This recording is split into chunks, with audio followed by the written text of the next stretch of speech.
né tantomeno in un sé.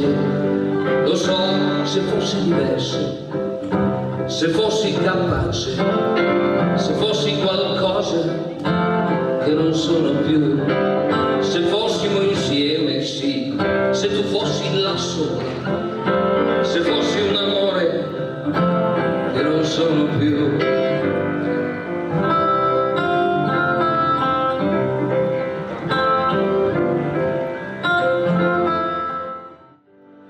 Siamo qui con il trio Paraguay. Allora, innanzitutto presentatevi. Tu sei? Filippo Bessone, voce. Claudio Dadone. Leonardo Martina. Com'è nata l'idea di chiamarmi Paraguay? Trio para-guai. Perché?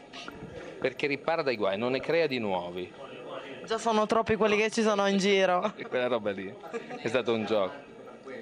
Sì. Ho letto che a voi piacerebbe incontrare chi possa apprezzare la vostra musica e produrre le vostre canzoni. Avete la possibilità di fare un appello?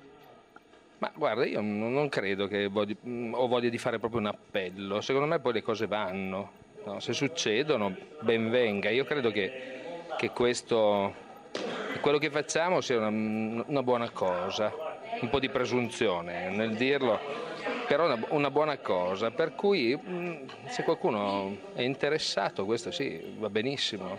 Se poi non succede, abbiamo fatto 2 giorni bellissimi e continuiamo a far festa da mesi, da anni.